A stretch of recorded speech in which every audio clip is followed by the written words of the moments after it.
et allié veut dire possibilité de partager l'information. Je vais même aller plus loin. C'est-à-dire que même les États-Unis, rien que par les codes purement, alors là, ils sont ennemis avec l'Iran. Hein, c'est clair, hein, c'est les deux qui sont machin. Mais même simplement par des coutumes et des codes d'élégance de la guerre, ils font quand même l'annonce que, attention, on va vous frapper. C'est-à-dire, ils donnent quand même une fenêtre en disant, attention, on va vous frapper. C'est pour dire que préparez-vous plus ou moins pour éviter le maximum de dégâts, mais en tout cas, on va frapper. Ça n'a rien à voir avec des accords, c'est juste des codes d'élégance de la guerre. C'est purement quelque chose de... Vous voyez, ils auraient pu frapper sans rien dire et frapper seulement, mais ils font quand même des effets d'annonce des choses pour laisser quand même les autres estimer à peu près, là, peut-être dans telle fenêtre, on risque d'être frappé. Donc, il y a tout ça dans la guerre. C'est pour ça que la guerre, ça ne se fait pas. Ça ne se fait pas à l'aveugle comme ça. Alors, donc, de toute façon... J'entends tout ce que tu dis, j'ai juste dit, encore une fois, j'entends ton propos, mais mon propos reste le même. Je dis juste que sur le cas de l'Iran, c'est beaucoup plus complexe. Maintenant, est-ce qu'on peut critiquer la Russie sur ses capacités à fournir des renseignements? Oui, totalement. De toute façon, la Russie n'a jamais été connue pour être pour avoir une capacité de renseignement supérieure à des services comme la CIA ou le Mossad. Donc oui, effectivement, c'est critiquable. Mais sur le cas de l'Iran, c'est quand même différent. Je pense que c'est quand même différent. Bah, c'est différent peut-être si tu veux, mais c'est inquiétant de tout de même parce que. Je l'entends.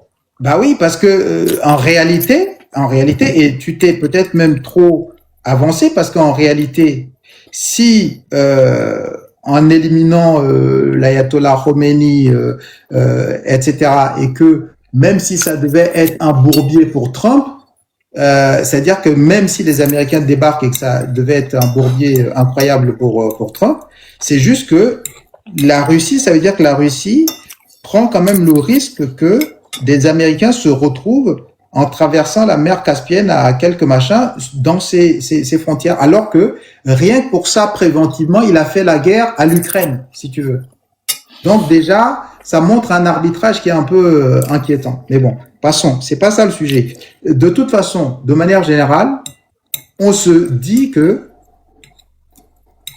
le ministre Camara, là, qui était l'homme de la Russie, qui a fait venir la Russie là-bas, tout ça, même lui, l'attaque qui est allée jusqu'à chez lui, alors déjà en interne, les FAMA, ils doivent se poser des questions et revoir comment ils s'organisent. Vraiment. Et la Russie, pareil, la Russie n'a pas non plus senti cela, etc. Alors que normalement, dans n'importe quelle école de criminologie, là, les premiers cours déjà, protection des bâtiments sensibles, on t'explique déjà ce qu'on appelle les périmètres, les machins. Il y a la périphérie, il y a le ceci, et puis il y a le périmètre, et puis il y a ça, et il y a les systèmes de filtres qu'il faut. C'est-à-dire là-bas, vous allez faire plutôt tel type de checkpoint. Après ça, après au plus proche, vous allez faire des patrouilles au fur et à mesure pour détecter s'il y a une voiture que soi-disant les gens disent, soit il y a des versions qui disent qu'il y a une voiture qui était posée là. Mais c'est incroyable. Si une voiture reste fixe comme ça avant qu'un problème arrive, bah vous faites des patrouilles, vous relevez, vous dites mais qu'est-ce que cette voiture fait, machin. Alors il y a un truc aussi qui est pertinent aussi dans ce que tu dis, c'est que j'ai cru entendre. Alors je me suis pas tellement trop intéressé aux détails, mais j'ai cru comprendre que il y a eu clairement des informations en interne, donc clairement l'attaque a été coordonnée bien sûr avec des personnes haut placées dans l'armée malienne. Il y a eu des arrestations même de personnes qui ont été licenciées de l'armée malienne, mais même des personnes qui étaient encore actives dans l'armée malienne, et il y a encore des personnes en cours et qui sont encore plus haut gradé de ceux qui ont été jugés comme étant collaborateurs. Donc c'est cette affaire n'est pas finie. Hein. Ce qui se passe ici, ce qui s'est passé ici est clair. Ce n'est pas seulement une attaque des terroristes, voilà, c'est qu'il y a des problèmes en interne. Il y a quelque chose qui va pas. Il y a des problèmes en interne, concrètement, ça c'est certain. Moi, je voulais revenir sur, parce qu'en réalité, moi, je voulais revenir sur un propos que tu avais tenu avant et qui était très pertinent. Moi, j'étais déjà venu dans un de tes lives et j'avais énoncé sur différents sujets, les langues, etc. Et j'avais énoncé quelque chose, et j'avais parlé de la diversité ethnique en Afrique, et à quel point sur le plan géopolitique ça pouvait être un problème, et ça pouvait même être un moyen pour des nations étrangères de venir semer la zizanie, et pour un moyen d'extendre leur influence. Et il y a un truc que tu avais dit tout à l'heure, tu avais dit on va vers un tournant où on va peut-être vers des micro-pays, des micro-fractures entre des différentes factions ethniques. Ça revient sur ce que je dis. Parce que en réalité, il faut se poser 2 secondes et arrêter de regarder la situation sur le plan... Parce que l'armée malienne, enfin, qu'est-ce qu'elle fait? Elle fait que répondre aux conséquences d'un problème. Mais il faut régler le problème. Il faut régler les causes du problème. Elles font que répondre aux conséquences d'un problème. L'alliance de l'AES peut bien frapper des terroristes quand ils le veulent, mais tant que vous arrêtez pas leur manière de recrutement, alors oui, les leaders de ces groupes terroristes sont bien, comme le disait, c'était qui nous le disait, c'était Ego qui nous parlait de l'Algérie, près de la Mauritanie, etc. Oui, moi je suis totalement d'accord avec ses propos, mais il y a quand même des milliers de soldats qui viennent des régions du Sahel, mais qui ne sont pas arabes, et qui peuvent être maliens, de certaines tribus maliennes. On t'a énoncé les Peuls, les Touaregs. Et tout à l'heure, tu avais, je ne sais plus qui avait dit ça, je pense que c'était quelqu'un d'autre qui l'avait dit, c'était Abdul peut-être, qui parlait du délaissement de certaines régions, et que les terroristes, les terreaux viennent et remplacent, entre guillemets, la place que devrait avoir le gouvernement dans ces régions-là. Oui, bien sûr, donc, bien sûr. Il faut à un moment donné... mais c'est un problème de moyens, hein, Taylor. C'est un problème de moyens, c'est-à-dire que... Oui, c'est ce que tu disais la dernière fois. Oui, ça, voilà, c'est avant. Ça, c'est c'est-à-dire avant. quand t'as pas les moyens vraiment, parce qu'en réalité, déjà, regarde, le Mali... Je crois de mémoire doit être autour maintenant de 30 000, je crois entre 20 000, 25 000 ou 30 000 en nombre en effectif. En effectif? Oui, et le Niger est à 33 000, si j'ai bonne mémoire. Le Burkina Faso est à 13 000 et autour de 16 000 avec les VDP, quelque chose comme ça. Mais le problème, c'est que le Burkina Faso, ça va. VDP, la dernière fois, quand ils ont lancé, mais c'est presque 150 000, non? Non. Non. Ah non, pas du tout. 150 000, tu parles des pays. 150 000, je dis 50 000. Ah, 50 000. Ah, 50 000. Non, je crois que c'est même pas 50 000. En fait, le Burkina Faso, l'effort qu'ils ont fait, ils ont fait un effort énorme en termes d'équipement, parce que ils ont monté, je crois, jusqu'à 1 milliard à peu près en 2024. Donc ils ont fait beaucoup d'efforts en équipement, mais en même temps, la taille de l'armée reste assez modeste. On est autour de 13 000, 15 000 par là, ça tourne autour de ça. Tu rajoutes peut-être les VDP, on doit être tourné autour de 16, 17 000, un truc comme ça, je crois. Mais c'est pas non plus un gros problème dans le cas où le territoire aussi, on est autour de 267, je crois, quelque chose comme ça, 267 000 kilomètres carrés, quelque chose dans les, si mes chiffres sont bons, hein, je vérifiais, mais on doit être autour de ça. Alors que le Mali, on a 1 200 000, quasiment 280, 200, c'est énorme. 1 280 000 kilomètres carrés, c'est énorme. Voilà. Vous voyez, on est autour de 274. Mes chiffres sont encore frais dans ma tête. Donc, en réalité, on n'a pas affaire à des mêmes situations, et le Niger est parti sur une bonne base, plus ou moins, parce que l'effectif est autour de 30, 34 000, 35 000. Et en même temps, le Niger, avant même ces événements, avait beaucoup plus d'avantages parce qu'ils avaient également des soutiens au niveau des armes côté américain, et en même temps le reste qui complète avec un peu l'Union européenne, etc. Donc ils ont bénéficié un peu plus d'équipement. Donc ça se comprend que au final ils sont plutôt un peu tranquilles, et en même temps, leur problème à eux, fracture interne, n'est pas aussi dur que du côté Mali. Donc finalement, eux, ils sont plutôt tranquilles. Ils sont plus, parce qu'au niveau au niveau même, comme tu le disais, des fractures culturelles ethniques, c'est vrai que Niger, ils sont pas aussi fragmentés. C'est ça. Ils sont pas aussi fragmentés. C'est pas aussi dur. Moi, je l'ai dit la dernière fois quand j'étais venu dans ce live, et je le répète encore, le problème de l'Afrique, c'est un problème culturel. Et le problème ethnique, oui, bien sûr, il y a ça. Je l'ai dit, tant que, alors, bien sûr, le délaissement de certaines zones, il y en a qui répondent en live et qui disent « Oh mon Dieu, c'est pas un argument », mais même Ibrahim Traoré l'avait dit. Oui, il avait reconnu. Au début, il avait reconnu. Mais au fond, c'est une cumulation de plusieurs phénomènes. C'est-à-dire que d'abord... Oui, de plusieurs phénomènes. Le sentiment même dès le départ, déjà d'être culturellement très différent. Les Touaregs eux-mêmes, dans leur lettre, que c'était d'ailleurs une partie seulement, c'est pas tous les Touaregs, il y en a qui... Mais une partie, leur fameuse lettre à l'époque, etc., qui circule, ils disent que de toute façon, ils affirment cette différence-là et ils le disent. Mais en même temps, si on part là-dessus, ça peut être la réalité potentiellement de beaucoup de pays en Afrique. On a cité le Soudan, ça finit par se casser. Donc après, on ne sait pas jusqu'où ça peut aller. Moi, je pense que c'est une chose. C'est la puissance. Oui, après, essayons de faire... Vas-y, Taylor. C'est la puissance, comment dire, ça doit être le pouvoir malien qui doit faire en sorte de pouvoir intégrer n'importe quel groupe ethnique afin que l'ethnie ne prime plus et que ce soit la nationalité malienne qui prime plutôt que la diversité ethnique. Ça revient au pouvoir malien de faire les actions qu'il faut pour ça. Moi, j'ai déjà donné...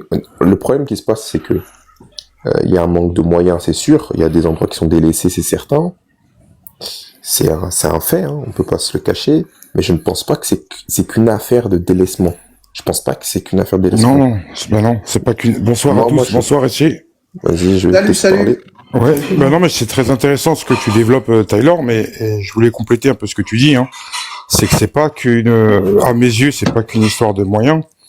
Si tu veux, c'est que si tu regardes un peu les revendications du FLA, ils demandaient une autonomie. Ils demandaient pas à l'origine, hein. Ils demandaient pas de sortir de l'État malien. Et moi, je pense que l'erreur, elle a été là en fait. L'erreur originale, c'est que il fallait leur donner cette autonomie et les confronter au réel. Parce que c'est toujours facile de dire oui, mais moi je ferais mieux. Mais il fallait juste, au lieu de leur dire non, peut-être pas une autonomie aussi forte que ce qu'ils voulaient, mais déjà commencer par leur donner des petites autonomies, mais dans certains petits points. Frère, je te coupe pas, hein, je t'en supplie. Ouais, vas-y. Je vais juste te donner quelque chose, après tu continues. L'autonomie dont... Oh, c'est qui ça? L'autonomie dont on parle. Qui est à table là. Qui nous invite en fait, le piège, comment le piège s'est refermé? C'est-à-dire qu'au début, à l'époque, parce que la rébellion a commencé dès les années 62-63, hein, les premières. À cette époque-là, il faut aussi dire que l'État malien est tout à fait fragile et vient de démarrer. Et donc, une autonomie à cette époque-là pouvait très facilement conduire à une sécession et après, ça pouvait être très difficile à maîtriser. Mais en même temps, après, par la suite, surtout à l'époque, par exemple, où l'armée malienne était un peu plus forte et imposante, peut-être sous Moussa Traoré, etc., là, il y avait peut-être possibilité de ne pas faire du tout répressif, mais peut-être justement de laisser un peu de souplesse sur ces questions d'autonomie. Mais ça n'a pas marché. Et donc, si tu veux, après les répressions de ces années-là, beaucoup vont fuir. Ça va être terrible. Beaucoup vont fuir, vont aller en Libye, etc. Et donc, ces jeunes-là, qui ont perdu des parents, machin, etc., vous imaginez bien que, en revenant de Libye avec un peu plus d'armes qu'avant, ils vont dire quoi? Ils vont dire, ouais, mais on a perdu nos parents sur ces questions d'autonomie, ça menait nulle part. Et d'ailleurs, c'est leur embrouille quand ils sont rentrés avec Yag Agali qui lui est resté à traîner encore pendant que ils sont, une bonne partie s'est réfugiée un peu au Niger, un peu en Libye à l'époque, etc. Et donc, ce qui va aussi créer les premières, confrontation qu'il va y avoir entre ceux qui viennent, le MNLA, il y a Gagali qui va être un peu froissé parce que il ne sera pas totalement intégré dans ce mouvement des nouveaux jeunes et qui va lui essayer d'ouvrir la voie pour faire un appel un peu plus djihadiste et pour rassembler plus de gens. Donc au début, on a assisté, on a bien vu les confrontations qui avaient, ça frottait un petit peu au début. Donc, ouais, moi je pense qu'ils ont loupé les coches pour cette histoire et aujourd'hui c'est compliqué. Ce que je voulais placer comme information par rapport dans ce qu'ils appellent par accord d'Alger là, l'autonomie dont ils parlent, l'autonomie, c'est pas ce qui dérange l'État malien. Le problème se trouve où? Dans l'autonomie dont on parle, ceux-là qui seront au nord dont on va donner l'autonomie, et ils ont le droit sur tout ce qui est ressources minières, eux, ils ont le droit de les gérer eux-mêmes. C'est eux-mêmes qui vont faire l'appel d'offres, s'ils vont appeler telle entreprise pour venir exploiter. C'est un état de facto. Oui, mais le Mali ne peut pas l'accepter. Jamais le Mali va accepter une telle folie. C'est ce qui a bloqué tout. Sinon, en fait, c'est un truc qui est marrant. Il faut que je relise parce que l'accord, j'ai lu quelques extraits qui étaient commentés à l'époque quand c'est sorti sur les médias. Il faut que je relise pour voir les autres points parce que ça ne revient pas comme ça. Oui. Il faut aussi. J'ai pas fini mon développement. Je vous ai laissé pour interagir, mais j'ai pas fini. Alors Ben, vas-y, chute rapidement et après on va de toute façon revenir par la suite. Je reviens après, je laisse Ben dire ce qu'il avait à dire puisqu'il était en train de parler. Mais c'est que juste pour rebondir sur ce que disait Ego et aussi ce que je disais Ben, quand Ben dit il fallait leur laisser l'autonomie et voir. Aucune nation souveraine ne dit on va laisser l'autonomie à un pays et voir. Ensuite, quand tu dis faudrait que je revoie l'accord, etc. Mais il faut bien comprendre que si cet accord était en Alger, c'est pour une raison. Si l'accord stipule d'après Ego que la région aurait le droit d'exploiter indépendamment de l'État malien les ressources, c'est pour une raison, parce qu'à un moment donné, des revendications ethniques, je laisse Eben parler, des revendications ethniques, il y en a partout dans le monde, dans plein de pays dans le monde, et pas seulement en Afrique, plus en Afrique, mais il y en a partout dans le monde. Mais pour que ces revendications, elles prennent un poids, il faut que on parle de gens qui sont formés et qui s'arment et qui sont armés. Les gens qui donnent des armes et qui permettent des rébellions, ils veulent les ressources qu'il y a dans cette région-là. Donc bien sûr que ce qu'a dit Ego est factuel. Le but des gens qui financent ces gens-là pour des soi-disant revendications ethniques, etc., c'est les ressources. Et donc, dans l'accord, ça stipule qu'ils ont le droit d'avoir cette autonomie, cette indépendance, de pouvoir exploiter les ressources avec qui ils veulent. Maintenant, je laisse la parole à... Après, juste rapidement sur cette question-là. Après, en diplomatie, dans ce type de négociation, ça peut tout à fait se comprendre que il faut la tierce partie, il faut qu'elle ait la capacité, si tu veux, d'avoir son mot à dire ou bien d'avoir le poids sur l'accord. Parce que si tu surveilles quelque chose, mais que tu es totalement impuissant, chaque partie peut faire ce qu'il veut et tu ne pourras rien. Donc, ça n'a pas beaucoup d'importance. C'est pour ça que c'est toujours le lieu où tu vas essayer de négocier un certain nombre de choses. C'est d'abord parce que l'Algérie est un pays voisin du Mali et en même temps, l'Algérie connaît bien ces groupes-là en même temps. C'est-à-dire, l'Algérie peut tout à fait avoir la possibilité d'avoir un œil dessus et sur eux également, c'est faisable parce que non, ce que tu dis là, moi, c'est pas du tout. Attends, Ego, laisse-le développer. Attends, je chute juste. Regarde, je prends un exemple simple. C'est-à-dire que si aujourd'hui vous signez un contrat basique. Moi, je signe des contrats, que ce soit pour des grands projets, etc. Vous décidez quand même un tribunal qui est à équidistance entre vous deux en disant, bon, bah voilà, l'Algérie, visiblement, n'a pas intérêt d'avoir un État terroriste, machin, etc. Mais en même temps, l'Algérie a une capacité de nuire, si l'Algérie veut, en entente avec le Mali, de nuire à ces gars-là. C'est également faisable. Donc, la question qu'ils aillent discuter ça en Algérie, pour moi, c'est pas ça la question qui m'inquiète le plus. Ce qui m'inquiète le plus, c'est surtout cette histoire de ressources. Mais le problème, c'est que cette histoire de ressources, ça peut également s'expliquer du côté de ceux qui demandent l'indépendance, de dire, bah, écoute, si on doit avoir un nouveau pays, il faut, ou une autonomie, il faut quand même qu'on ait une compétence sur quelque chose qui va nous permettre de nous organiser, puisque pendant longtemps, on dit qu'on est marginalisé. Donc, en fait, c'est toute cette question qui se joue. Et du côté de l'État malien, bah, c'est tout à fait légitime. Aucun État va comme ça laisser, et vous voyez l'exemple avec l'Ukraine,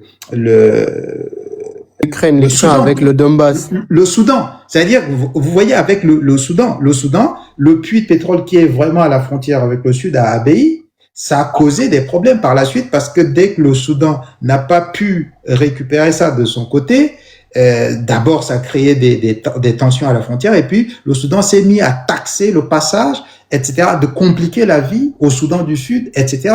Donc aucun État en réalité, l'État c'est froid, c'est très, donc il est évident que ce point-là, bah c'était un point où chacun voulait y tenir jusqu'à la mort, quoi. Et c'est ça qui cause la suite. Et non, mais attends, en ce qui concerne l'accord de 2015, l'accord de 2015. Oui, après laissez Ben rebondir. Ok.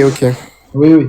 Après, vous allez. Vas-y, si tu veux faire ta phrase. Après, je vais finir mon raisonnement après toi, si tu veux. Mais il va parler longtemps, je pense. Hein. Ah ouais.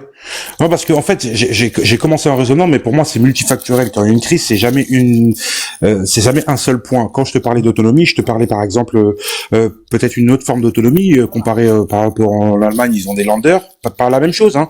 Par exemple, tu vas aux Émirats Arabes Unis, tu vois, il y a plusieurs Émirats et ils ont chacun une spécificité où ils vont avoir quelques pouvoirs, mais il y a quand même l'État central d'Abu Dhabi. Je te dis pas qu'il faut leur donner la totale liberté, mais si tu les confrontes pas à l'exercice du pouvoir, c'est-à-dire que tu les confrontes pas aux difficultés du terrain ou aux difficultés politiques, etc. Bah ils auront tendance à toujours dire, bah nous on fera mieux.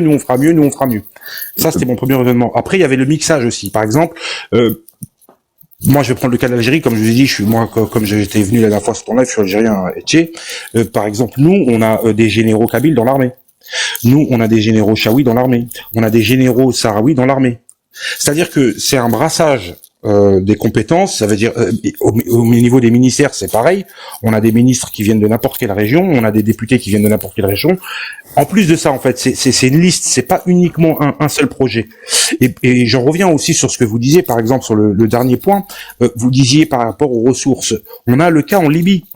En Libye, vous savez, il y a une partie qui contrôle les ressources et on a l'État central qui est reconnu par les Nations Unies. Le pétrole, il y a eu des sanctions qui ont été mises pour que le pétrole, pour qu'il soit vendu, il faut l'autorisation du gouvernement qui a été reconnu par les Nations Unies. C'est-à-dire que les deux parties sont obligées de s'accorder. Et comme les rebelles, par exemple, si le FLA aurait demandé, par exemple, une partie des ressources, il serait forcément passé par des banques maliennes, et il y aurait eu le Mali aurait pu dire, bah nous, dans les accords cadres, un peu comme ce qui s'est fait en Libye, mais pas autant parce que là-bas c'est vraiment une guerre, mais dire que ça doit passer par l'État malien, et etc. Il y a des mécanismes aujourd'hui. On n'est plus au temps où c'est noir et blanc. Tout ça, c'est de la diplomatie. Il y a des mécanismes qui font que on peut trouver des solutions à ces problèmes-là. C'est pas des problèmes nouveaux.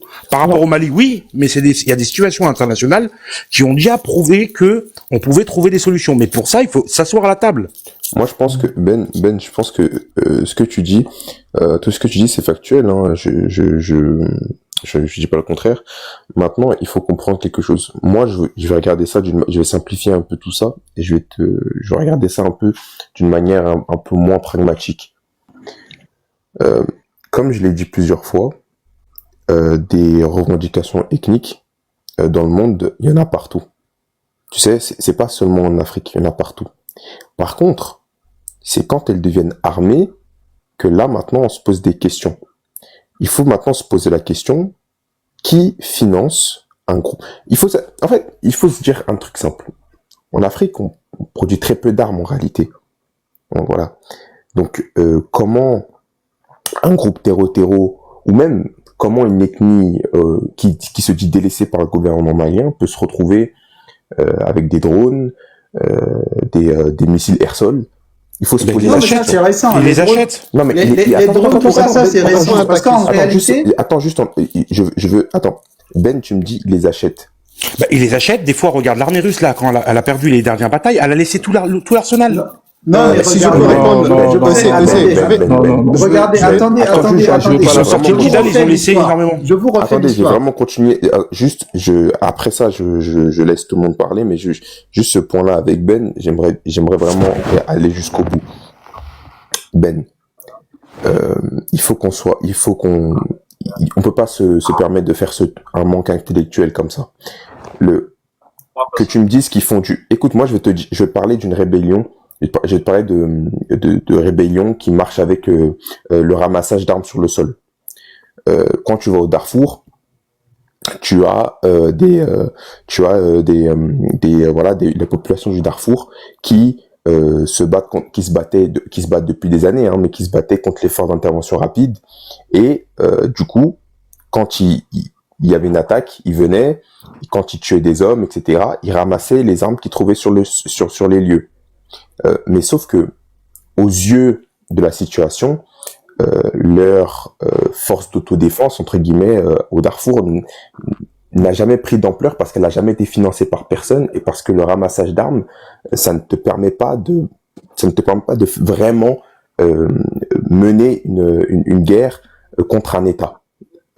Là, ce qui est en train de se passer au Mali, on peut pas parler d'armes qu'ils ont laissées que les Russes auraient laissé quelque part, ou que la France aurait laissé quelque part, ou que quiconque l'aurait laissé quelque part. Les forces terroriste. Alors, vas-y, Taylor.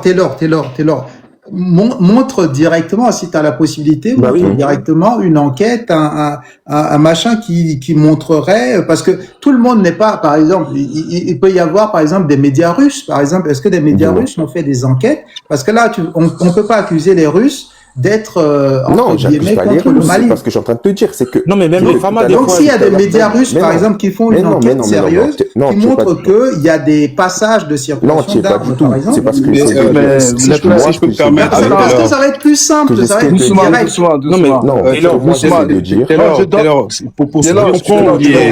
Attendez, il faut que je comprends, on comprend en filigrane ce que tu veux dire. Ça veut dire qu'il derrière, il y a un État ou une organisation qui finance. C'est ça. Voilà, c'est ça. C'est là où je veux en venir. Mais le génie, s'il vous plaît, attendez.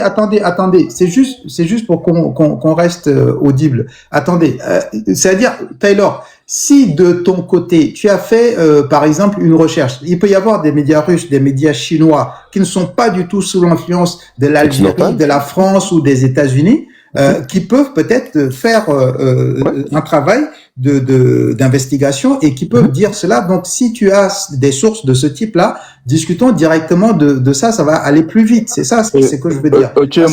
J'ai le source, j'ai la source. Je peux voilà, donc, vas-y, montre-nous alors. C'est plus simple, vas-y. Oui, voilà, c'est plus simple. Bah oui. Et Taylor. Vas-y. Ouais, Taylor, je vais t'aider vite fait, parce que je pense que moi et toi, on pense la même chose. La source, elle est simple. On n'a pas besoin. Mais la caméra, vas-y. Montre-la direct et on sait lire. On sait lire, t'inquiète. Montre-la. Donc, si je dis, attends là, si je dis j'ai la source, c'est pas que j'ai quelque chose que je vais vous montrer et pas écrit tout de suite. Bah non, mais c'est ça, c'est la source. Je vous dis la source. Calmez-vous. Je vous dis la source, c'est très simple. Il faut juste aller, comment on l'appelle, à l'ambassade de l'Ukraine au Sénégal. C'est l'ambassade même au Sénégal, à Mondovision, qui a dit que nous avons participé à l'attaque de l'armée malienne à Tizawaten. Ah, ok, bah oui, mais ça, oui, ok. C'est d'abord, les gens ne suivent pas les infos. Non, je dis Taylor, c'est Ego. Attendez, s'il vous plaît. Je peux prendre la parole. Laissez c'est son live. Ego, c'est son live. attendez, s'il vous plaît. Bon, déjà, Ego. Moi, je t'ai mis en grand parce que je croyais, j'ai parlé d'une enquête d'un média de journalisme, un truc qui est quand même poussé. Si c'est une déclaration juste d'un ambassadeur ou je ne sais pas quoi, bah après le gars il peut dire ça pour attaquer les Russes, il peut dire ça pour créer un problème diplomatique entre le Sénégal et la Russie. Il peut faire ça. Il est libre de faire tout ça. Non mais c'est pas assez. C'est pas ce que vous voulez. Excusez-moi. Je peux. Tout à l'heure, j'étais en train de développer un truc. Non, attendez d'abord, Abdou, doucement. Clarifions. C'est très important ça. Rendons le débat, s'il vous plaît, les amis. Rendons le débat un peu plus sérieux, un peu plus factuel. C'est-à-dire que le truc, c'est quoi? C'est que moi, je suis d'accord, Ego. C'est-à-dire que si tu as une source un peu plus recherchée, par exemple, parce que le problème, c'est quoi? Les circulations des armes et tout ça est quand même plus ou moins tracé. Par exemple, les armes qui sont allées en Libye, qui étaient achetées à l'époque par Kadhafi, jusqu'aujourd'hui, ces armes sortaient des usines et il y avait des numéros de matricule, etc. Et si ces armes aujourd'hui, dans l'inventaire du stock de ce qu'il y a en Libye, il n'y a plus ces armes, on peut savoir à quel moment ces armes ont été piquées. Et certainement, à la chute de Kadhafi, avec les pillages des casernes de Sirte, etc. Tout ça, c'était à l'époque. Il y a plein d'articles dessus, etc. Et ce sont avec ces armes-là, parce que j'ai fait l'histoire de tout ça, mais je reviens dessus à nouveau. Vous savez, moi, je suis du Tchad. Et Kadhafi, à l'époque, avait monté déjà. C'est pas nouveau, cette histoire de État islamique, tout ça. Kadhafi, dès qu'il est arrivé, en 69, dès 70, il a lancé la Ligue, qu'il appelle la Légion Verte ou la Ligue Verte, parce qu'il veut établir un État sahélien, etc. Il a recruté des mercenaires de toutes parts. Et ce qu'on vit ici, c'est doublement les conséquences de Kadhafi, de la conséquence de la guerre civile algérienne, et de l'indépendance des gens qui ont demandé l'indépendance à l'époque, etc. Donc déjà, avec ce qui à l'époque sortait de la Libye déjà, on a quasiment un gros stock de toutes des casernes de Sirte etc. qui ont été pillées. Ces gens, ils sont rentrés et c'est ça qui va donner la force au MNLA, puisque je vous ai dit tout à l'heure, quand le MNLA, à l'époque, les rébellions, ils ont raté leur coup sous Moussa Traoré, sous machin, etc., les jeunes, ils ont fui. Les parents, une bonne partie des gens ont été massacrés à l'époque. La plupart sont allés du côté de Kadhafi. Et ils ont traîné là, y compris Iyad Agali a connu ses passages chez Kadhafi à la grande époque de Kadhafi, où Kadhafi alimentait et finançait cette ligue, cette Légion verte. Et cette Légion verte va donner des gens comme Moussa Hilal, qui lui va se reporter du côté du Soudan. Et du côté du Soudan, ça va donner les Hemeti qui vont devenir les FSR aujourd'hui. Et aujourd'hui, les FSR, c'est alimenté par les Émirats Arabes Unis, etc., puisque au niveau du Tchad, pendant un temps, ils bénéficiaient pour des questions d'équilibre, machin, etc., ils bénéficiaient de passages logistiques via l'aéroport de Amdiaras à l'est du Tchad, par exemple, parce qu'ils étaient en connexion avec le général Haftar. Et le général Haftar aider un petit peu le gouvernement tchadien de son côté pour chasser les rebelles qui embêtaient le Tchad, qui étaient un peu stockés à la frontière nord du Tchad et de la Libye, etc. Il y a plein d'éléments, en fait, qui, mis bout à bout, expliquent ça. Et la prise, le fait ils reviennent renforcer, c'est depuis la Libye et depuis Kadhafi qu'ils sont revenus renforcer le MNLA. Et parce qu'ils étaient gonflés, ils se sentaient un peu plus puissants. Cette fois-ci, ils ont demandé directement une indépendance parce qu'ils pensaient qu'ils allaient y arriver. Sur le terrain, ils se sont frottés un peu avec les djihadistes au début pour se disputer le leadership. Et à un moment donné, ça les a ramenés à leur limitation parce que eux, ils étaient sur l'autonomie, l'indépendance de l'Azawad, mais ils étaient touarégo-centrés. Alors que quand les djihadistes, eux, ont fait appel au djihad, ils ont recruté beaucoup plus parce que le djihad, ce n'est pas discriminant. Il suffit de se dire, moi aussi, je suis aligné sur la ligne musulmane simplement et je veux faire du djihad. Tu peux venir. Par contre, pour l'indépendance, tout le monde n'était pas forcément d'accord pour aller battre et mourir pour que l'indépendance soit pour les Azawadiens. Tout le monde n'est pas touarégo, machin, dans cette zone-là. Puisque quand on ouvre au djihadisme, il y a également des chefs djihadistes Bambara, il y a des chefs djihadistes Peul, les Ahmad Koufa, etc., etc. Donc c'était un peu ça la situation. Et après, une fois qu'avec ces armes, une fois avec le djihad de Kadhafi, bah, comme je l'ai expliqué, le djihad, les mercenaires, on les trouve depuis le Soudan jusqu'aux frontières du Niger et de machin. Et à partir de ce moment-là, bah, les attaques, on a vu aussi des vidéos, il y a plein de vidéos qui circulent où il y a des attaques et les gens récupèrent des armes aussi. Donc c'est pas déconnant. Et par la suite, pour que qui prennent contact avec l'Ukraine, ça ne m'étonne pas, ça peut arriver, puisque avec l'Ukraine, par exemple au Soudan, on a vu que les Ukrainiens, il y a des volontaires ukrainiens pour embêter et des mercenaires ukrainiens pour embêter la Russie, sont venus au Soudan combattre également contre les mercenaires russes qui étaient du côté du Soudan également. Donc ça peut arriver. Des mercenaires ukrainiens. Est-ce que tu pourrais mettre en grand? Il y a un oui, article mais que les j'aimerais. Ukrainiens, ils ont recruté jusqu'à même les Mexicains. Je peux. Ah bah oui. Pour finir sur tapez même, il y a des reportages entiers. Ils ont recruté, ils ont acheté même des mercenaires en Colombie, etc. Les trafiquants et tout un tas de choses. Il y a beaucoup de choses qui se passent, hein, ne croyez pas. Est-ce que je pourrais mettre en grand 2 secondes? J'aimerais partager un article avec vous. Il y a un étude qui a été fait l'année dernière. Voilà, merci. Attends, je vais mettre ma caméra 2 secondes, les gars. Hop. Je vais mettre ma caméra. Voilà. Regardez, c'est un article de metadéfense.fr. Alors, il parle de la livraison des SU-57. Alors, je sais pas, attendez. Hop. Je sais pas si j'arrive à mettre ma caméra. 2 petites secondes. Alors, caméra. Hop, je vais la tourner. Est-ce que vous voyez quelque chose là? Là, ouais, c'est bon. Là, c'est bon. Alors, c'est le site metadéfense.fr qui cite ça. Bon, il parle au début, il parle de la livraison du matériel russe à l'Algérie, etc. Et on va lire ensuite le deuxième paragraphe qui j'ai trouvé très intéressant. Les données suivies, c'est un site français, hein, c'est pas un site algérien, c'est pas un site de propagande, etc. Les données de suivi, ouais, voilà.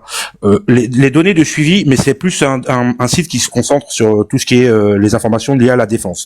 Les données de suivi suggèrent aussi un rôle de transit vers l'Afrique de l'Ouest entre juillet et septembre. De Lilouche, 2,76, je sais pas, là, hein, rue Gélix, Rancherie, là, hein, enchaîne 8 allers-retours, Conakry via Alger. Russie, Conakry via Alger. En janvier 2025, le quotidien français Le Monde a documenté le déchargement à Conakry de plus de 2000 tonnes de matériel militaire par de gros cargos russes sanctionnés. En gros, ils disent que, pour résumer l'article, hein, et vous pouvez vous y référer, ils disent que même la Russie passe par Alger pour fournir l'Afrique de l'Ouest et ensuite rejoindre on va dire ces soldats au Mali. Si vous lisez l'article, c'est en filigrane ce qu'ils racontent. Ouais. Donc, on peut pas dire que ça peut être plusieurs. Ça peut être un passage par là-bas. Ça peut être également le passage par le général. Attends, mais juste, j'aimerais bien que tu nous dises Ben où tu veux en venir, s'il te plaît. Bah, c'est-à-dire que parce que tout à l'heure on disait qu'il y avait des pays qui armaient. Et moi je suis d'accord. Je sais pas que je suis d'accord ou pas d'accord. J'en sais rien. Par contre, quand on dit que l'Algérie arme les rebelles du FLA. Moi, c'est-à-dire qu'ils arment de manière intentionnelle. Je vous dis pas qu'il y a pas des armes qui passent dans les frontières, elles sont poreuses, on le sait. Mais dire que genre le chef d'état-major des armées algériennes fournit des armes en direct et de manière voulue. Un complot organisé. Non. Que c'est. Toi, tu penses que le gouvernement algérien n'est pas. Mais si demain il voulait le faire, déjà d'une, l'ampleur des armes serait pas la même. Tu sais, aujourd'hui l'Algérie elle exploite des satellites en elle-même. Moi, je pense qu'il y a 2 choses qui vont pas. Premièrement, comme il a dit ici tout à l'heure, c'est plus d'1 million de kilomètres carrés. Après, un autre point aussi, c'est que est-ce que l'Algérie même, qui a un fort partenariat avec la Russie, ne va pas se mettre en porte-à-faux si l'Algérie s'amuse à de l'autre côté mettre des éléments qui massacrent du Russe en face aussi, etc. Mais elle a même négocié, apparemment, selon certaines sources, elle aurait même négocié la sortie des Russes de Kidal. Bah, donc, c'est ça, c'est pour ça que non, mais ce qu'il faut comprendre, c'est qu'au Mali, bah attendez, je vais vous expliquer. Ce qu'il faut comprendre au Mali, la Russie, elle agit à la carte comme au restaurant. C'est-à-dire que tu as les moyens de payer, on fait, et c'est pour ça qu'ils ont pas fourni d'informations. Toute action qui est faite par les gens de l'Africa Corp et elle est monétisée. C'est-à-dire que c'est une carte, voilà. Est-ce que tu as besoin de temps d'homme? Tu as besoin de renseignements? Bah, ça va, parce que, comme tu as dit tout à l'heure, attends, juste, Benny, il y a quelqu'un Christian, qui essaye de se connecter. À chaque fois, je l'ajoute. Oui. Et après, il je comprends pas pourquoi ça. On dirait le panel bug ou bien c'est moi. Je sais pas. Moi, j'étais ajouté à plusieurs reprises. Je te vois affiché. Après, ça retombe. En tout cas, Benny, je comprends pas. Attends, j'ai pas fini. Ouais, voilà. Alors, Etienne l'a dit tout à l'heure. C'est un pays où il y a plus d'1 million de kilomètres carrés. Vous savez combien il y a de soldats de l'Africa Corps au Mali aujourd'hui? Selon les chiffres, et je les ai, si vous voulez, je peux vous les montrer, il y a entre 2500 et 300 et 3000 hommes.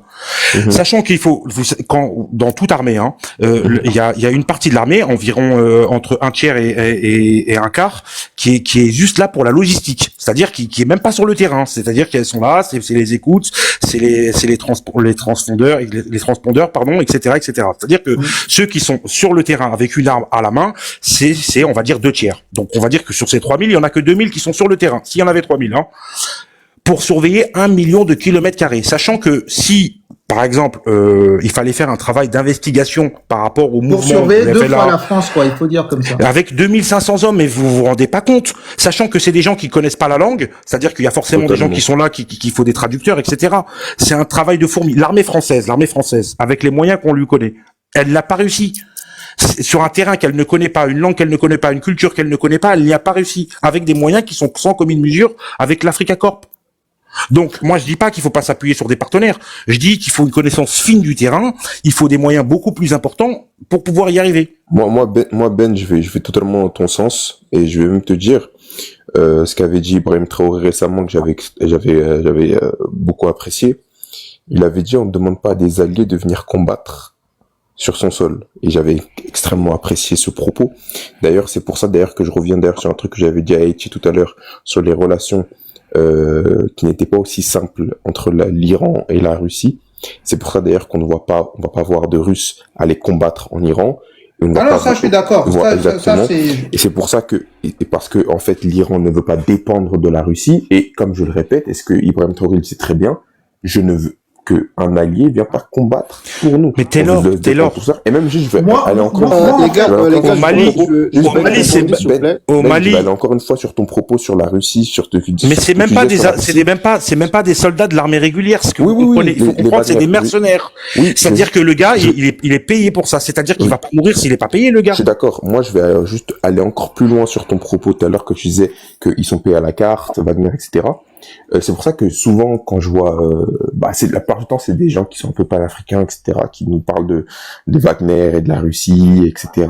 Je leur dis que c'est pas aussi, c'est plus compliqué que vous le croyez. Parce que, comme tu l'as dit toi-même, ils fournissent des informations à qui bon le semble, à qui est prêt à payer. Il faut payer. Voilà, exactement. Prigogine, à l'origine, c'est un businessman, c'est pas un militaire. Oui, lui, il faisait du business. C'est du business. Il pouvait récupérer un peu d'or, il pouvait faire ses business. Voilà. Il aimait ça qui est là. Exactement. C'est ça l'origine du Mali. Pour démystifier la provenance des armes, il y a l'Institut, une organisme international anglais qui s'appelle Conflict Arms Research, si je ne me trompe pas, Conflict Arms Research, qui a fait une étude en 2025, le 26 avril en 2025, pour expliquer que à 40% des armes qui sont utilisées par les terreaux et les rebelles dans le Sahel proviennent de l'armée régulière. Oh, c'est faux. Il faut arrêter ça. Il faut arrêter ça. S'il te plaît, laisse-moi parler. Il faut arrêter ça. Parce que il faut arrêter ça. Ego, attends, laisse-le développer. Non, mais on écoute ça. Ça fait plus de 2 ans ou 3 ans. On écoute des trucs comme ça. Voilà, regarde. Ego. C'est ça l'organisme, il est là. Il est là, attends, je te donne juste... Attendez, s'il vous plaît, une personne à la fois. Benny a déjà parlé. Attendez, s'il vous plaît. Mais je vais réagir. Non, une personne à la fois. Ego, vas-y, mets ton écran et tu nous trouves une source qui parle de l'autre partie, comme ça on compare les deux et puis on essaie de trouver la vérité là-dedans. Emoche, si on veut, si on veut, on peut trouver n'importe quel article que telle personne a fait ceci, telle personne a fait ceci. Mais vas-y, c'est pas grave. Non, attends, laisse-moi s'il te plaît. Et puis on mettra à l'écran, on dit tel organisme a fait telle enquête. Ça, c'est du n'importe quoi. Nous sommes intelligents, on voit ce qui se passe. Mais non, mais du coup... J'ai pas besoin d'articles pour comprendre ce qui se passe au Moché. Attends, je te donne juste un indice. Attends une seconde. Doucement, une personne à la fois. Je te donne juste un indice. s'il vous plaît, doucement. Sinon, on va pas s'entendre.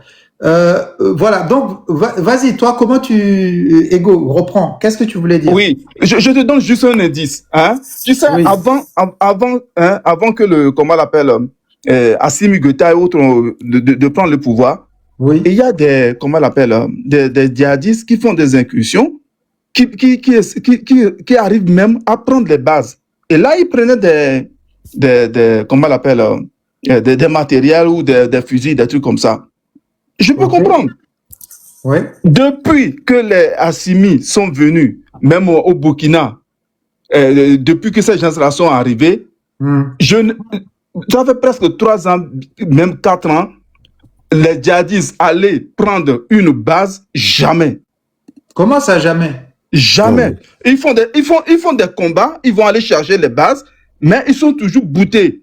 Ils n'ont jamais réussi. Attends, je finis.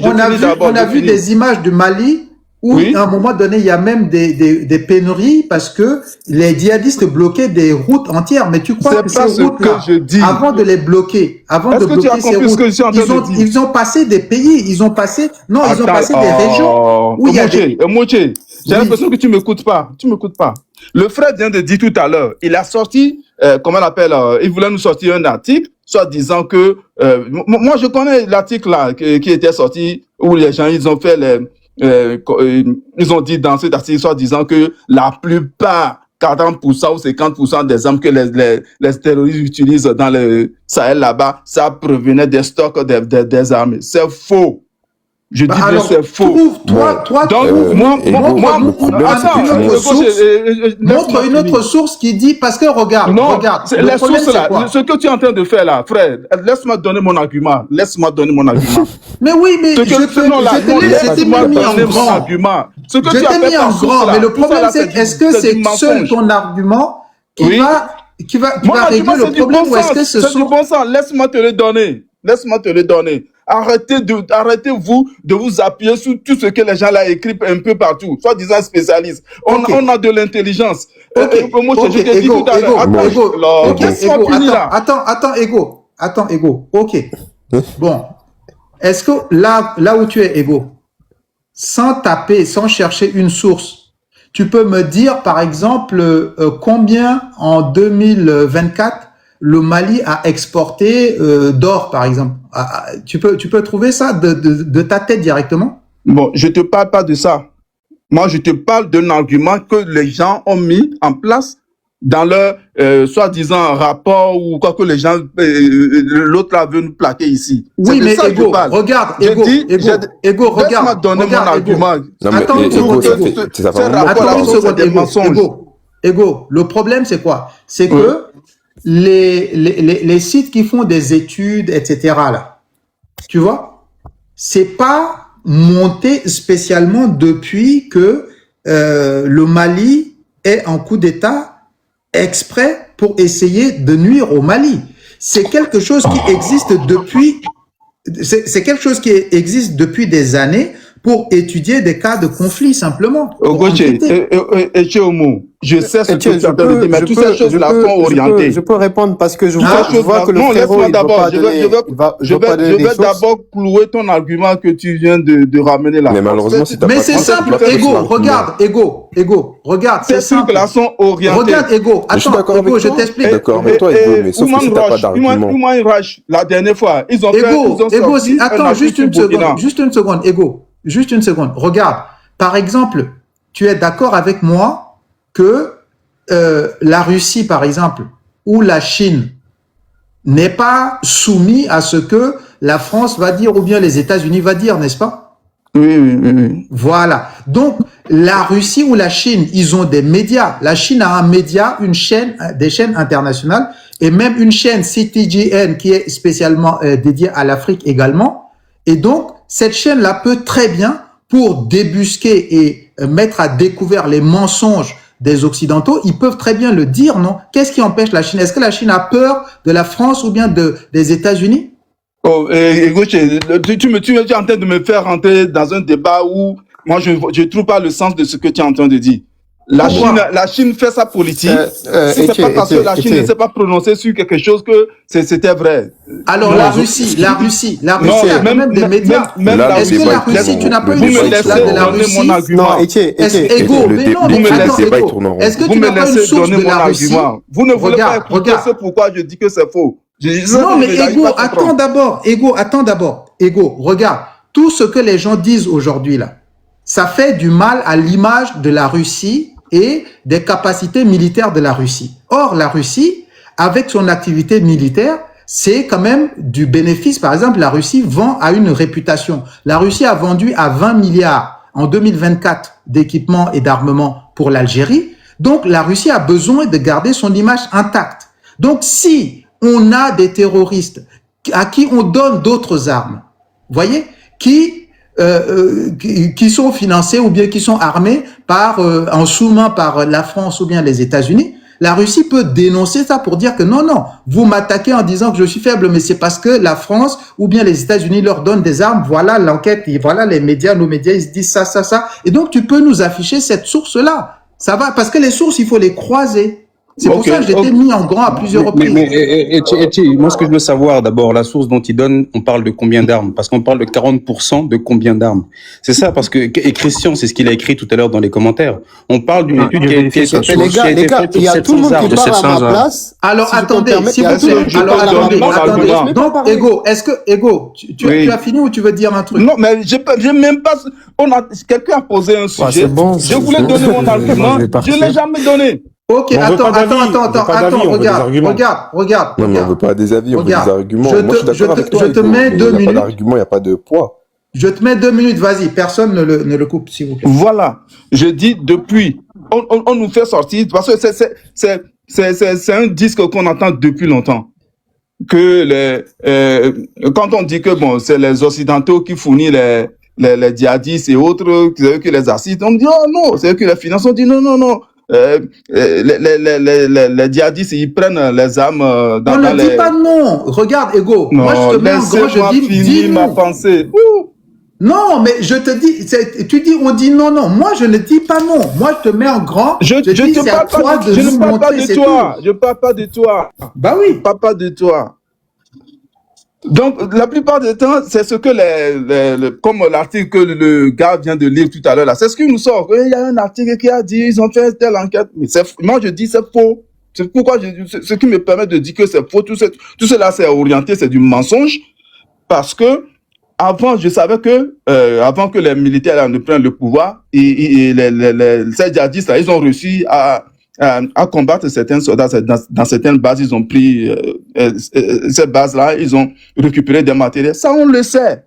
Donc, en ce moment-là, ils peuvent continuer à réciter leur truc d'article, là, soit disant que les armes que les terroristes utilisent, ils les prennent dans les mains des soldats dans les casernes. Là, je peux l'accepter. Mais moi, je vous dis, depuis que ces militaires-là sont venus au pouvoir, aucune base au Mali n'a été prise d'assaut et ils ont gagné, ils ont pris la base. Aucune base au Burkina Faso. Aucune base, comment on l'appelle, au Niger. La dernière base qu'ils ont prise, c'est au Bénin, la dernière fois au nord du Bénin. Mais venez nous continuer à nous dire que les armes, ce qu'ils ont ramassé avant là, quand ils tirent à un moment donné, les balles ne finissent pas. Comment ils font pour recharger les balles? Ok, comme ton temps est fini, je te pose juste une question et après je vais laisser les autres réagir par la suite. Donc, par exemple, est-ce que c'était quand le 25, là, le samedi, là, le week-end où il y a eu les morts, etc. Est-ce que là, par exemple, ils ne sont pas arrivés à la base de Kidal, et est-ce que quand les Russes sont partis, est-ce qu'ils sont partis avec toutes les armes? Est-ce qu'il n'y a pas des choses qu'ils ont pu récupérer, par exemple? Oui, mais toi, tu es en train de me parler de ce qui s'est passé récemment, le 25. Oui, justement. Mais l'article là, ils ont écrit ça où, quand? Non, justement. Ah non, c'est pas ça. En fait, je te pose une première question. Ma défense, c'est que l'article là, c'est pas la première fois que cet article là circule. Moi, je dis toujours que c'est faux. Cet article là, c'est orienté. C'est du Oui, mais mensonge. Ego, C'est pour couvrir ceux qui alimentent le terrorisme Non, je qui sais pas si détruit on peut nos vous villages. départager. Ok, Ego, regarde. Je fais j'accepte tout ce que tu dis pour aller plus loin, pour te dire que regarde la logique. Toi, tu es là. Quand on dit quelque chose qui ne va pas dans ton sens, comme toi tu le comprends, tu réagis, n'est-ce pas? Tu demandes la parole, tu réagis et tu donnes une réponse. Est-ce que tu as des textes ou des articles où la Russie fait des démentis comme ça, ou bien la Russie, pour contrecarrer, pour montrer qu'en fait, c'est un coup monté des Occidentaux, etc. Est-ce que tu as une source, quelque chose? Parce que tout le monde n'est pas d'accord avec les Occidentaux. Imaginons que c'est eux qui font exprès de faire ça. Tout le monde n'est pas d'accord avec eux, notamment la Russie avec qui ils sont en guerre. Donc, est-ce que tu peux, par exemple, dire, voilà, regardez, la Russie aussi, de son côté, a mené des enquêtes et montre bien que, voilà ça, machin. Comme ça, nous, on croise les deux sources et on essaie de dire qui dit vrai là-dedans maintenant. Et Tchebo, si tu as suivi Est-ce que je peux être mis en grand? Moi, je vais bien montrer un article. Les gars, s'il vous plaît. Attends, je lui réponds. Je peux développer. Sa image que Etier vient de dire. C'est exactement sa image que Etier vient de dire. Voilà. Okay. Oui, je peux développer, s'il te plaît? Oui, attendez une personne à la fois. Donc, Ego, de Ben, c'est ce que tu as? Ben, c'est ce que tu as? Regarde, oui, regarde. On va lire. Ego, c'est bon, je peux passer à la suite, c'est bon? Ouais, on va laisser Ben lire d'abord. Ok, je laisse Ben d'abord, c'est ça? Oui, je vais appuyer mon argumentaire. Après, il y a Christian également. Il y a Christian qui a ouvert sa caméra. Je vais appuyer. Mais patientez, après, je vais mettre Christian. Allez, vas-y. Alors, voilà. Donc, la source, c'est France 24. Alors, Mali, une station de pilotage de drones dans les mains de groupes rebelles. Au Mali, 2 groupes rebelles se sont emparés dimanche de la ville de Kidal. Ils ont pris le contrôle de plusieurs infrastructures, parmi lesquelles se trouve une station de pilotage de drones abandonnée par l'armée malienne. Et l'article, il est disponible. Et ça, des articles comme ça, il y en a plusieurs. Parce que quand ils abandonnent une base, ils peuvent prendre leur équipement léger, mais l'équipement lourd, ça demande une logistique. Par exemple, il y a des équipements qui pèsent plusieurs tonnes. Il y a des choses qui peuvent pas prendre dans la précipitation. Donc ces articles-là, il y en a des tonnes, ça fleurit sur Internet. Et c'est sourcé, c'est pas moi qui le dis, hein. Il y en a plusieurs. J'ai l'impression Etienne, donc pour développer ce que je disais tout à l'heure par rapport à la provenance des armes. C'est qui? Mais attendez doucement. Donc là, c'est bon. Benny, il a fini sa partie. Maintenant, c'est Christian qui ouvrait la caméra. Abdul, après tu vas réagir. Si vous pouvez me mettre en grand. Je fais tourner au fur et à mesure la parole. Oui, en fait, c'est toujours France 24. Oui, vas-y, Abdul, à toi. C'est Christian. Non, pardon, je dis Abdul. Christian, pardon. Christian, oui, à toi. En fait, la source, c'est toujours France 24. Et ce que le frère disait, par exemple, ce que le frère Ego disait, quand tu lis, quand vous arrêtez sur les tics, vous allez dire qu'effectivement, ils prennent les armes des casernes. Mais quand vous lisez, vous constatez que non seulement le CAR, c'est le CAR qui a fait l'étude, c'est Conflict Armament Research. Armament Research, ouais. Voilà. Et le CAR, ils ont donné une date sur l'échantillon, c'est en 2015 et 2023. C'est-à-dire c'est basé sur le passé. Oui. La plupart des années, quand tu regardes, c'est avant que les 3 militaires arrivent au pouvoir. Okay. Et là encore, ils parlent de 700 armes, un échantillon de 700 armes. Ok. C'est-à-dire, je dis pas que c'est fou, je nie pas, mais il faut savoir faire la nuance, puisque l'étude est faite que sur un échantillon de 700 armes. Mais est-ce que c'est le seul article? Est-ce que c'est un seul article qui parle de ça? La plupart des articles relayent ce que le cas dit. Il n'y a pas, plusieurs articles qui évoquent d'autres. Ok, je vais essayer de chercher. Ok, je vais prendre RFI, d'où vient l'arme. Ça c'est en 2020. Ça a été publié en 2020. Ok. Je pense que c'est avant les militaires, mais je vais essayer de charger ça et voir. Ok. Donc, il y en a un où tu dis que c'est entre 2015 et 2023. Voilà. Et c'est un petit échantillon de 700 armes, 40% 700 à peu près, ok. Voilà. Donc, pour moi, ça permet pas de conclure que les gens se servent. Bien vrai qu'on les voit souvent se servir dans les casernes, mais de moins en moins, puisqu'ils n'ont plus la capacité de le faire à grande échelle. Mais on sait que dans le passé, par exemple, à un certain moment donné qu'ils ont mis l'armée malienne en défaite à Kidal, sous les pouvoirs civils, on sait qu'ils se sont emparés de logistique vraiment important, au point où ils étaient plus forts que l'armée malienne, au fait. Ça, c'était quand la Libye avait, quand la Libye s'était effondrée, au fait, puisqu'ils sont venus avec des armes lourdement armées de la Libye, ils ont attaqué l'armée malienne, ils se sont encore plus renforcés. Et ils ont pris un armement important à Kidal, à tel point qu'ils étaient plus forts, il a fallu que la France vienne intervenir. Voilà, ça oui, mais depuis que les militaires sont là, moi je vois pas, puisque je cherche depuis, mais je vois pas vraiment une enquête qui dit que la plupart de leur armement vient de là. Okay. Si je peux me permettre, Christian, tu as un rapport. Tu as fini ta partie, c'est ça? Non? Oui, parce que tu as un rapport de Ego, s'il te plaît, tu as parlé. Attends, non, Christian, c'est bon, non? Tu as fini ta partie. Oui, non, juste pour conclure. Oui. En fait, il s'agit, pour moi, mon idée, il s'agit pas de dire c'est faux. Par exemple, j'ai compris. Voilà, il s'agit de faire une nuance, au fait. Non seulement c'est basé sur 700 armes. Toi, tu dis que c'est quelques échantillons, c'est pas beaucoup. Voilà, et la période aussi, c'est 2015 et 2023. Ok. Quand vous regardez l'intervalle, c'est avant que les trois militaires, la plupart des années. Bon, quand vous regardez l'intervalle là, non, mais 2023, Assimi, c'est depuis 2020. Oui, ils étaient là. Mais quand je compte les trois, Assimi est venu, je pense, en 2020, ok. Oui. Mais quand on regarde les trois pouvoirs, par exemple, les deux autres sont venus après, Ibrahim est venu fin 2022, Tchani est venu en 2023. Donc, quand vous prenez de 2015 à 2023, c'était majoritairement sur des pouvoirs civils. Ok. Voilà, c'est tout ce que j'essaie de dire. 2023, ça fait quand même 2 ans et demi de... Oui, ça fait 2 ans et demi, c'est pas rien. Voilà, mais on peut pas dire, moi je trouve que ça serait injuste de dire que ils s'arment essentiellement dans les casernes. Puisque l'enquête même, c'est pas ce que l'enquête dit. Puisque quand on lit les titres, c'est l'intention que vous allez croire qu'ils essaient de dire. Mais quand vous lisez tout l'article... Personne n'a dit qu'il y avait que ça. Après, attendez, s'il vous plaît. Là, je fais exprès. Moi, j'essaye d'être neutre exprès pour que vous fassiez le travail source contre source, argument contre argument. Je fais exprès. Donc, moi, tout ce que moi j'ai lu comme rapport, tout ça, pour l'instant, je dis pas. Je vous laisse d'abord faire l'exercice. Et c'est bien pour que les gens aussi qui nous suivent prennent cette habitude de croiser les sources et de faire des recherches, parce que c'est un peu ce que je voulais que Ego fasse, mais que Ego n'a pas fait au début. Donc là, c'est bien qu'on commence déjà comme ça avec Christian, et puis après je vais laisser les autres rebondir, ainsi de suite.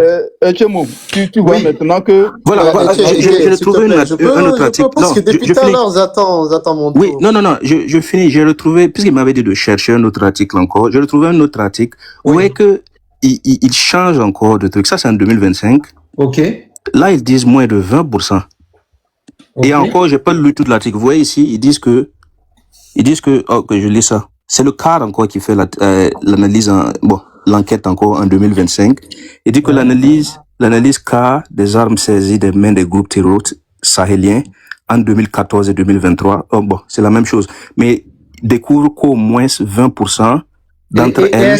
Est-ce que tu as recherché sur des sites spécifiques? Bon, j'ai dit que je n'allais pas dire, moi, ce que j'ai lu, mais bon, je laisse d'abord les autres réagir, après parce que justement, il y a des entités, il faut aller directement à la source de ces organismes c'est leur travail. Ces entités sont là, si je peux me permettre de prendre la parole. Voilà, c'est ça, c'est-à-dire, ça ne date pas que du Mali, c'est-à-dire, c'est leur travail depuis des années et des années de faire ce type d'enquête et de recherche, etc.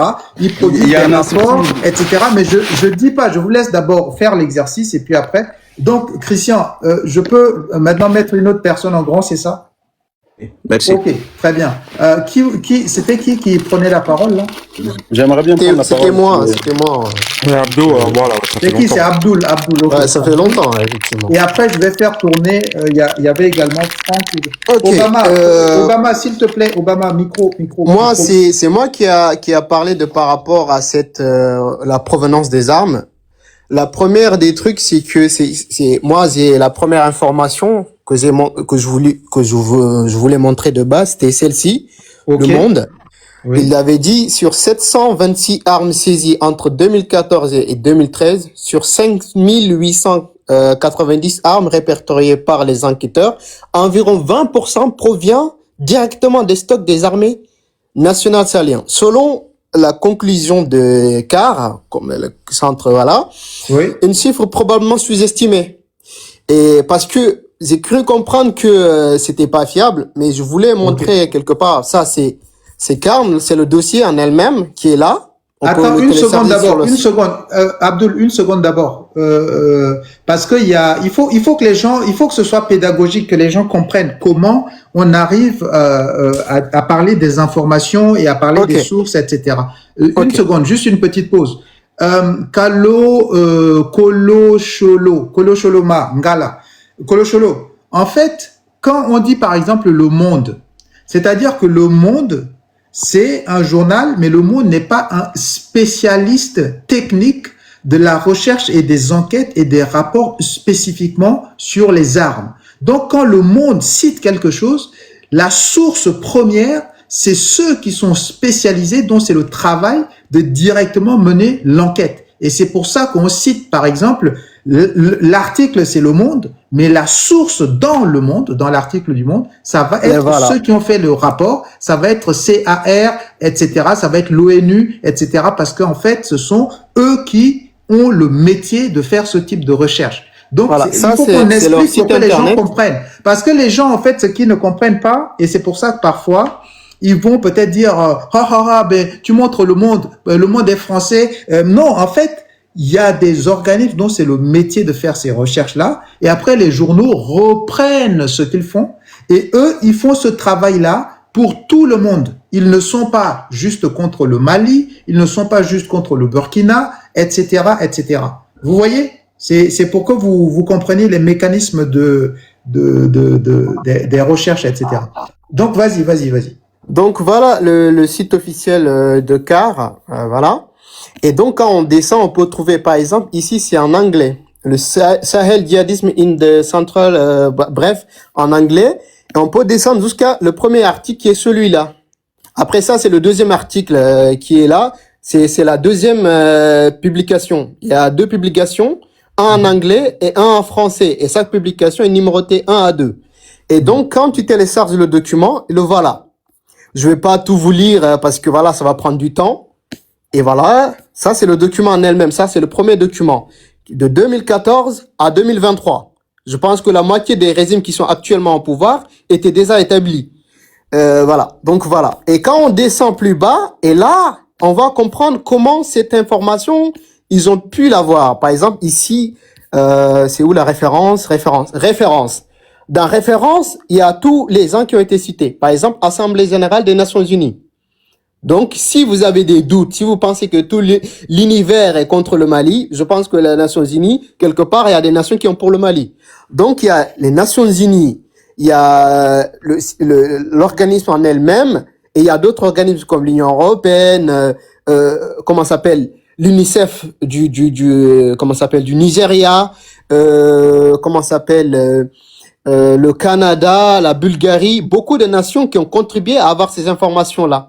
Pour dire que moi, je suis pas là pour parler, juste pour parler, parce que moi,